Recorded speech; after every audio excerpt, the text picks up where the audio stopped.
Yeah. So obviously we met in Soho House at the Mentorship Showcase, and I would love to know what motivated you to join that role and what you believe about the importance of mentorship for Black creatives.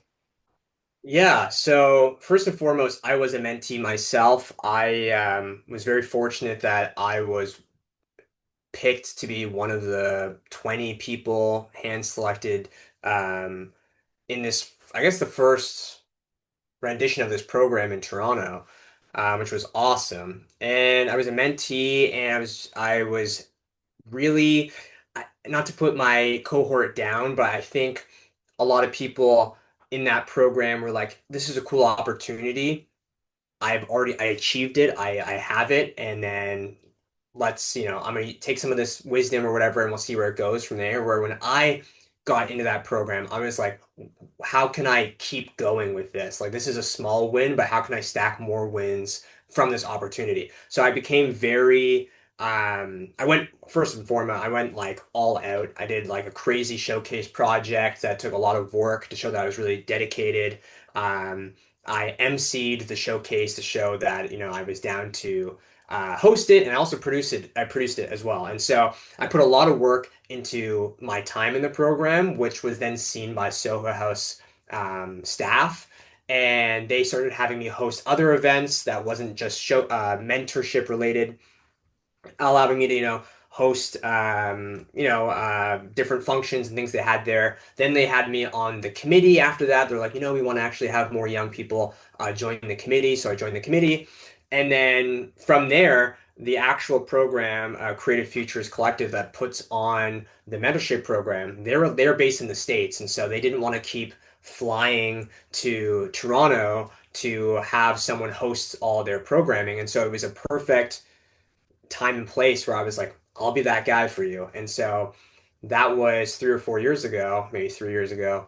And now I am the main face here in Toronto who puts on the mentorship program, which has been amazing because I get to, selfishly, I get to meet all the emerging creatives that have been selected who come through Toronto. And they're all people of color. They're all people from disenfranchised communities, marginalized communities who are extremely talented. And as a guy who's doing a whole bunch of different things, I get to hand select them even from that selection of people and go, okay, who are the 5 people who are incredible? I'm going to use him for this. I'm going to use her for that. I'm going to use them for this. And it's been an amazing process where I'm getting a lot more from them than who knows than they're probably getting from me. Who knows? But it's just such a like priceless community that I get to be a part of, and I hope to do it for like the rest of my days. That is beautiful. I love that. And yeah, I'm not gonna lie, I remember how I felt at that showcase, and I was like, okay, this cohort, this side of the world, they're built different. Like, no one had a film or a really amazing song or spoken word poem, and I'm just like, I was in awe. So I definitely have to commend you on your work. Continuing to give back to a program that you benefited from. And it's similar, it's hilarious because I have joined the youth board for the Creative Mentor Network, who are the ones who manage the program here. I think they are the ones who created it. And yeah, it was similar for me. Like I really, really enjoyed the program. I did it in 2023.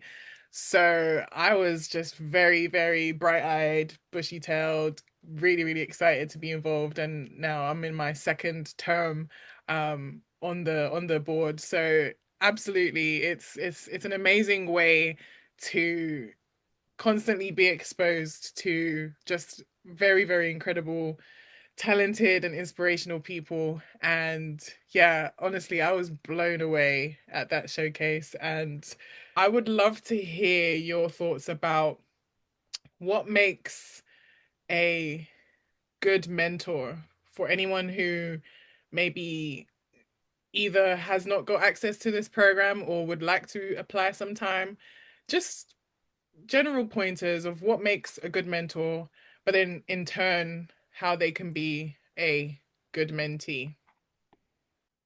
Yeah, I think so often, and we see this a lot in the program, is we start to compare ourselves to our mentors and go, okay, I want to be paired with a mentor who is an expert in my field because I want to become an actor or a singer or an artist, wherever it is. So let's have that person be someone who's successful in that field. And of course, that is helpful. But one thing we always stress from the program is that, and something I've always been privy to from a young age, is that you can learn wisdom from just about anyone. It can be someone younger than you, it can be someone doing something completely different than you, someone older than you, someone who is very different than you and maybe has different perspectives or ideologies from. And again, another opportunity that I get is I get to meet all the mentors and I get to hang out with all the mentees as well. And so I'm in a very awesome opportunity where I get to actually learn from all these different people. And that's what mentorship's all about. It's just how can you learn from someone else's path because they have a completely different path from you, and you can take their knowledge and apply it to your own life. I mean, I've been really into listening to podcasts recently. I listened to a lot of Diary of a CEO, who's a British chap, as we know. But what's great about podcasts is it's this access of knowledge, and so I get to listen to this person who is an expert in something that I am not interested enough to dedicate my life to, but they've done the work. They've done it. And they're going to come on this podcast for 2 hours and tell me every single thing that I should be aware of in their field. Oh my God, that is insane. And I get to do it while I'm driving because I'm already doing like a boring thing that I'm stuck doing. And so having that access to information is what mentorship is all about. And so it's just at the end of the day, it's an exchange of ideas. This conversation that we're having right now, it's an exchange of ideas. It's a conversation. And if you want to be a good mentor, you just don't get hung up on the things that you have in common with the person. Instead, focus on the things that can be gained and exchanged. That'd be my advice. I love that. And I was nodding very, very seriously because that is exactly my experience being on the program itself because, you know, I am a bit different to a lot of the people who come through the program because I'm not like a visual artist or anything like that. Unless you count Canva, shout out to Canva. I can spend hours on Canva. I love that thing. But other than that, yeah, my creativity is primarily through words and ideas and creating experiences in terms of dialogue and events. So words essentially, speaking and writing. And I remember the first time I was offered a place, um, they weren't able to find a mentor that matched me at the time and what I wanted out of the program. But when I eventually made it to the top of the list, because yeah, it was definitely a few years waiting between when I applied and when I actually did the program. Like I completely forgot I had applied by the time the opportunity came around, but it was just because of just trying to find a good Right. match. But in the end, I ended up being paired with my amazing mentor who I'm still in touch with all these years later. And we, meet up for coffee every now and then. Noel Hedges, who is Executive Vice President of Acquisitions at Lionsgate. So, Oh, I am not trying to produce a film at this stage of my life, anyways. Who knows? That could be one of the neurodivergent ideas that come to me later. I have said my life feels like a movie, so maybe one day there will be a biopic, but who no. knows? But yeah, like he on paper, we might not seem like a match, but actually his leadership skills second to none. And he is such a compassionate leader. He's by all, appearances completely different to me, white middle-aged man, but he's one of the most amazing people I've ever met. He's very, very supportive, and his approach to our mentor sessions was so different. Like, I had come initially with my like goals and everything, and he kind of just set that aside and we just had a conversation, just getting to know each other. Like he wanted to learn more about who I am and my story. And that as a first impression was very, very powerful. Like this is someone who is not just trying to help me get from A to B, but this is someone who wants to deeply understand me and how I think and my experiences, my background, and they want to help me from a holistic standpoint. And best believe any kind of need that I had, or, this was at a time where I was still considering trying to become an employment lawyer.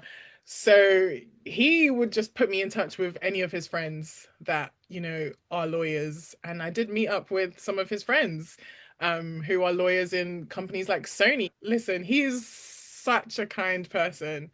Um, that guy's amazing.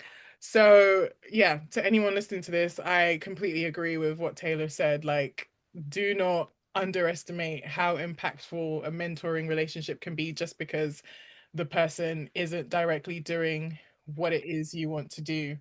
Um, because they can just be a blessing in so many different ways. Um, that said, circling back to our discussion about, being actually, let me rewind. Let's go. I don't, oh, sorry, I'm Nigerian. The noise comes with the heritage. We're always trying to imitate sound effects. Love Um, it. but yeah, so now as we're speaking about mentors being of different backgrounds and skill sets, I'd love to hear your thoughts about how allies, and non-Black people, whether they're mentors or not, formally or informally, how can these people meaningfully support uh, Black creatives, creators of color, without falling into trying to be a savior? Yeah, I mean, not to repeat, I guess answer I said earlier, but I think just yeah, calling out hypocrisy and double standards. I mean, you don't have to go out above. I don't know.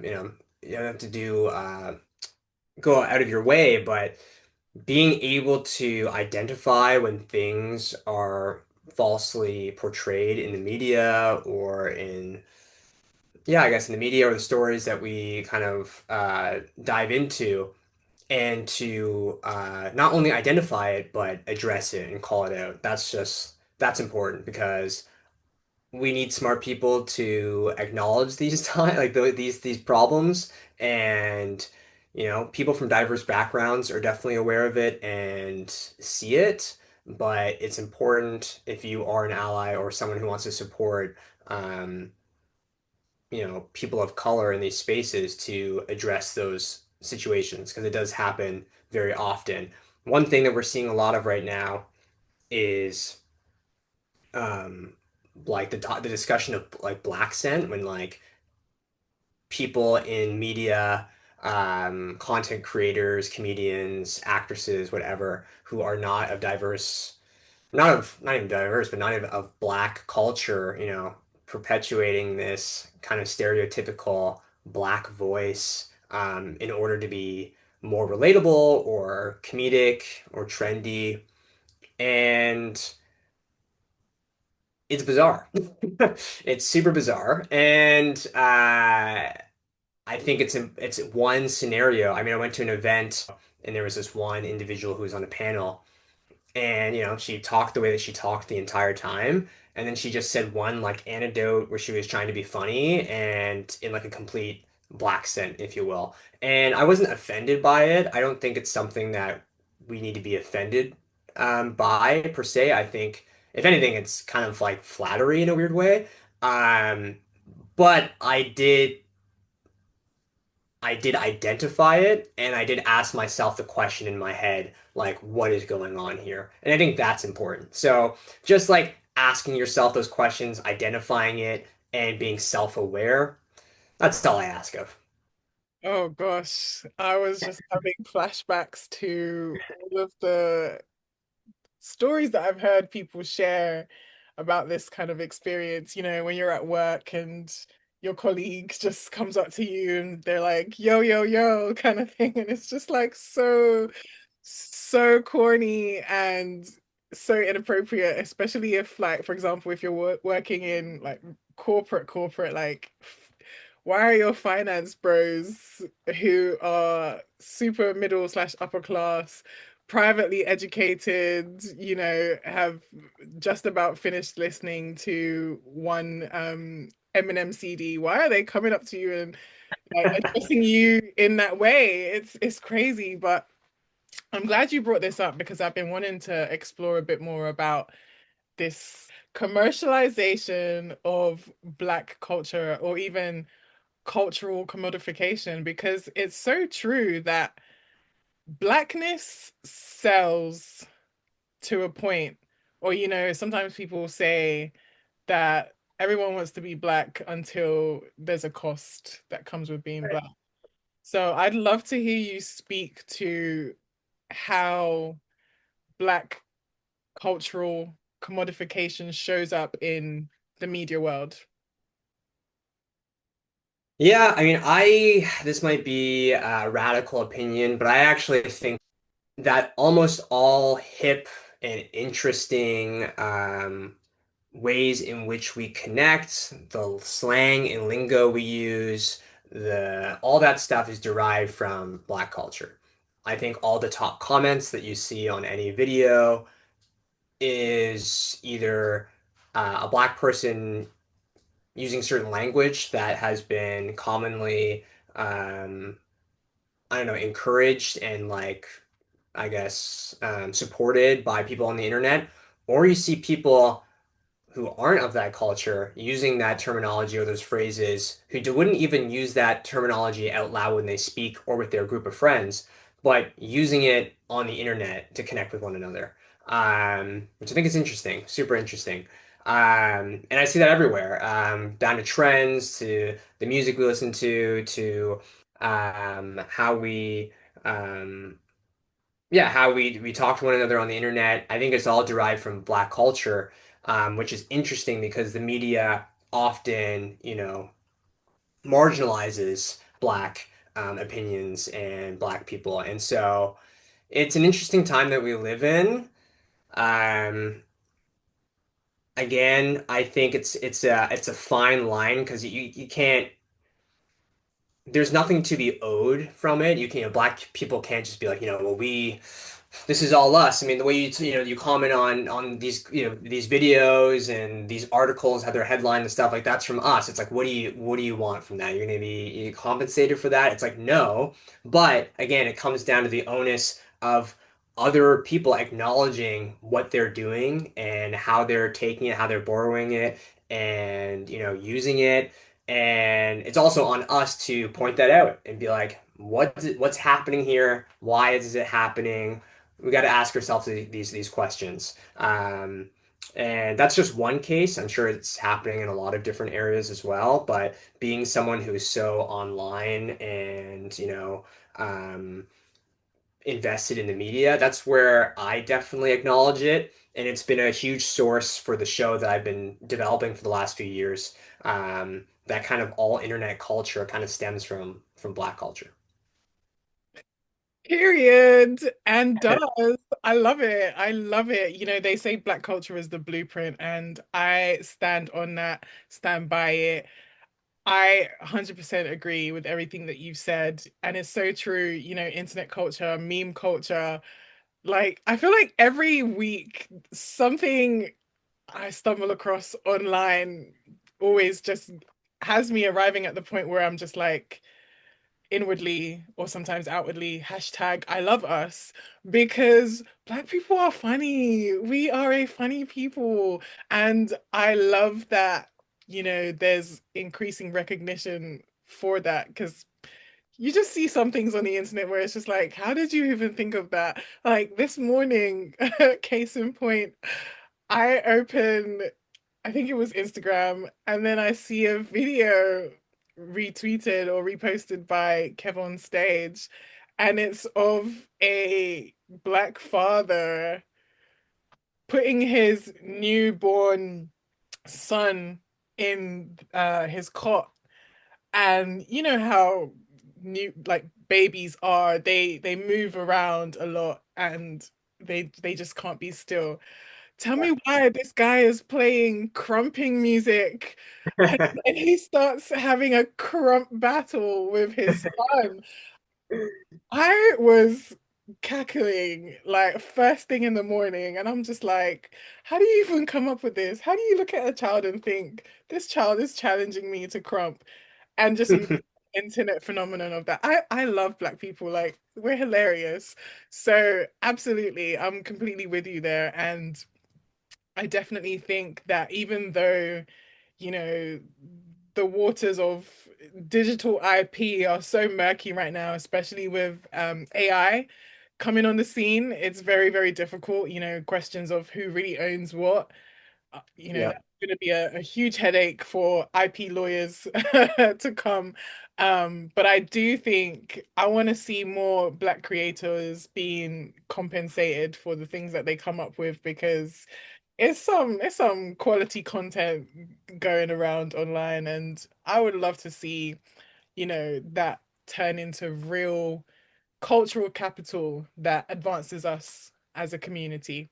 Yeah, I also want to acknowledge that, me even being someone who is biracial too, is I, without knowing it or even picking up, will definitely be privy to certain opportunities because I'm lighter skinned than someone who's black or someone who, um, often this has happened even with content creator gigs where I have been selected because they want someone diverse but they don't want someone that diverse. You know what I mean? Like they want a black person, but um they want someone with hair like mine. They don't want someone who's wearing a do-rag. That's something that's actually happened to me. Someone's told me that who is hiring. And so um you have to I have to be self-aware to know that I'm also a part of the system where, I am taking advantage of being biracial as well, and calling that out and telling people that. And so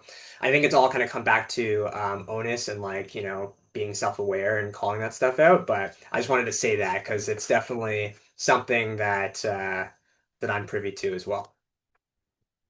Thank you for sharing. Listen, that is so wild to me, especially knowing that, I was born in an era, 90s baby. I was born in an era where do-rags were the thing, like Nelly, 50 Cent, etc. But I hear you, like, it's Black culture is cool up until a point, and then Yeah. all of a sudden it's ghetto and it's negative. So it's really interesting that that even comes into this conversation around equity in the creative industries, to think that people are still being denied opportunities just because they wear a piece of satin fabric to preserve their curl pattern, which is wild to me, but it is the way But of. it's because it just stems from unfamiliarity. People don't know. I mean, a lot of people they don't know what it means. They think it represents something else. They didn't grow up in that setting, and so it's foreign to them. And foreign is scary, and that unfortunately is the root of a lot of the bad stuff that happens in our world. Unfortunately, so That you make a fair point, and I think that is also why representation is important, and not just any kind of representation, but representation that comes from us. So creating our own content and being visible in our own stories so that we have control over the narrative. Because like you said, if it's shown why Black men wear do-rags and Black women wear bonnets, and that understanding is created, perhaps there will be less stigma and less negative associations. But unfortunately, I think, for the time being, it's still associated with like those interesting, arguably chaotic news interviews where for some reason they always pick the black person in the bonnet to to interview about something that's just gone down. But side note, I kind of am curious, Taylor, do you sleep with a do-rag? No, my hair is super it's not as coarse as it well, I guess it doesn't really look that coarse, but it's not as coarse as even my siblings. I mean, I was probably born with the most white hair, if you will, out of the five of us. But I do get my hair cornrows all the time, or braided all the time. And when I get it braided, I have to wear a do-rag. That said, I got a silk pillowcase I all was year round. about to say you got one because it's crazy to think that you're putting them curls on some cotton pillowcase. I was about to side eye you, but you redeemed yourself. There you go. There you go. You That saved. said, I probably should wear some sort of rag or bonnet. I should at least wear a bonnet to bed because my hair looks crazy when I wake up. But that's the price I pay. Listen, as long as the moisture is being saved by the you are okay. Uh, Yeah. but and I guess on that point, I'd love to hear your thoughts about if there's a particular narrative or a belief about race or blackness in the media and creative world, and if you wanted to change it, which would it be and why? I think black people can be on time. I think we too often are told that we run on black time or island time, and I think there are many of us who can be and arrive on time. So that's gonna be one I'm gonna put forward. Um, I agree with you in principle, but things come up and but no, I'm working on it. I'm working on it. No, I hear you. I hear you. It's true. It's true. Like CPT should not be a thing.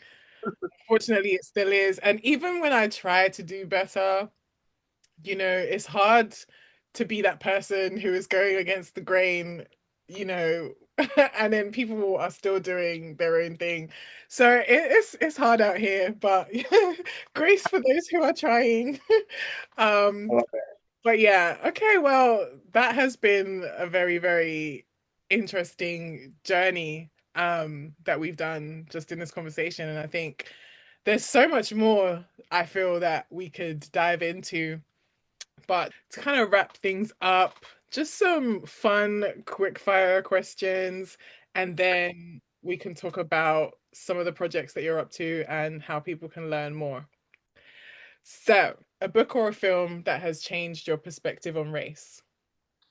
Yeah, so a lot of the inspo for the show that I've been developing is from the Boondocks or Atlanta, which are two shows that I enjoyed watching, but really started to investigate in the last few years because um, it's satire, and some of it's satire, international satire on things just that are happening in the world, media, whatever. But a lot of it's black satire, and specifically with Atlanta, I mean, I definitely I brought up the Justin Bieber thing, but another episode they have, which is even more personal to me, is they have a famous light skin episode. I'm not sure if you've seen this episode, Atlanta season three.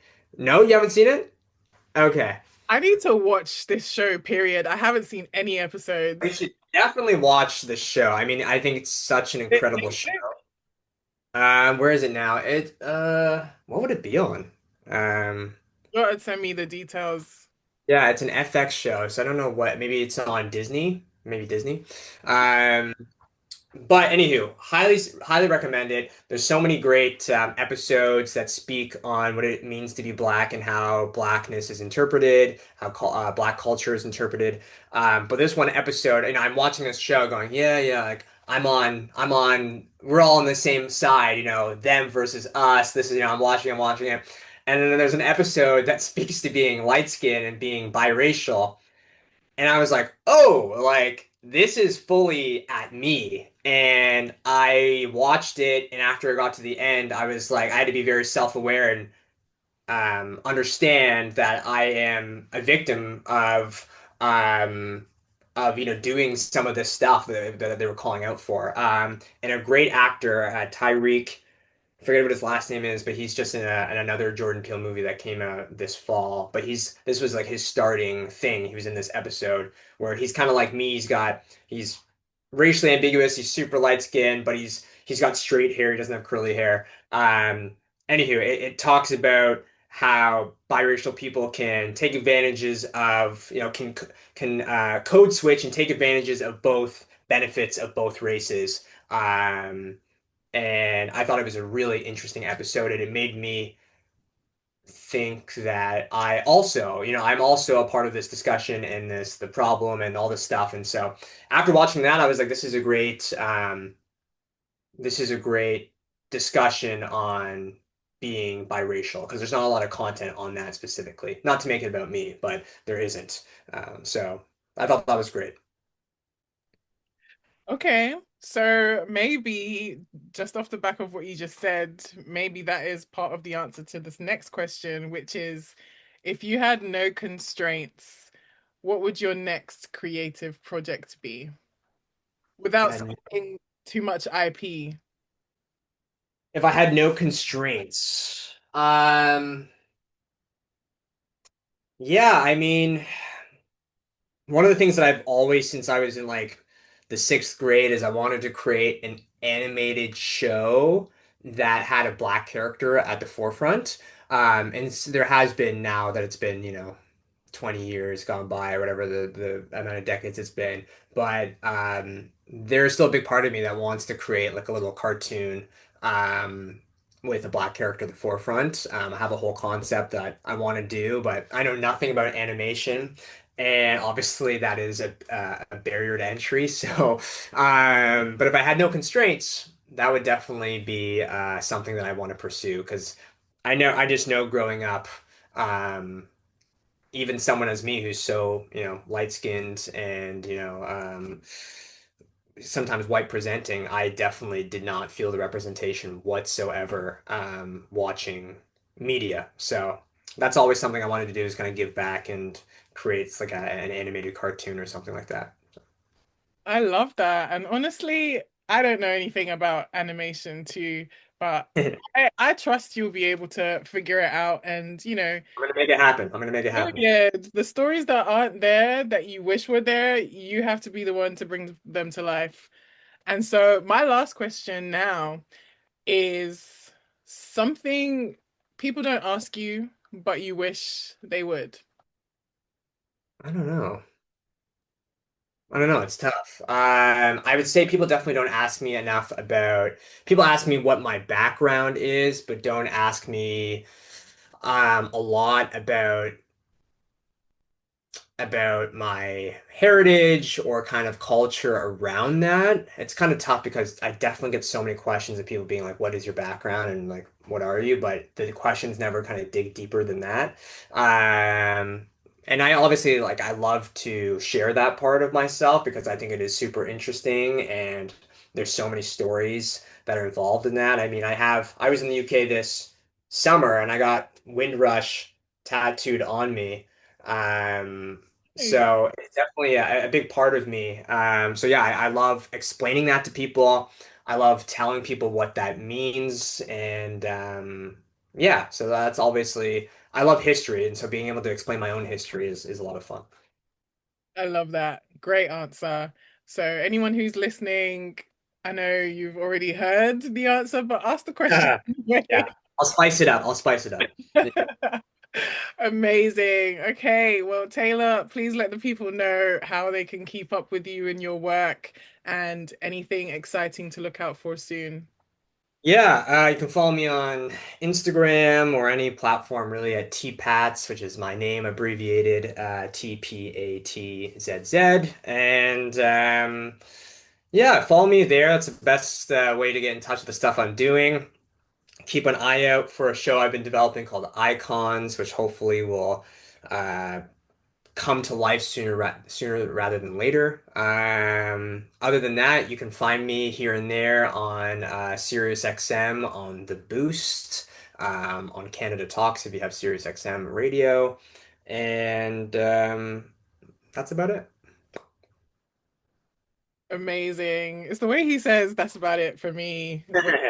He has been filed permanently into the three heads Three category. heads. But Yeah. yeah, it is what it is. Thank you so much for your time, Taylor. It was amazing chatting with you and hearing about your story and your outlook on the world. Very, very fascinating. I learned a lot. And yeah, I'm excited for icons and anything else you will put out into the world. And the animation, the animation. Happen. Make it happen. Well, thank you so much, Nikki. Appreciate you having me and thinking of me to be a part of this. It's a small thing. Obviously, I acknowledge being black, but it's nice when people invite me to speak about blackness and culture and stuff because I'm not always the first person that comes to mind for that stuff. So I do appreciate it. Oh, absolutely. Unfortunately, history has the whole one drop rule and that has negative connotations, but I don't know. As far as I'm concerned, as long as you're self-aware, as long as you speak out and speak up for your darker skinned brothers and sisters, it's come on over for me. So, yeah, thank you so much, Taylor. It was great chatting with you. And yeah, you guys go check him out on the gram and follow what he is about to do next with his three heads. There you go. Okay.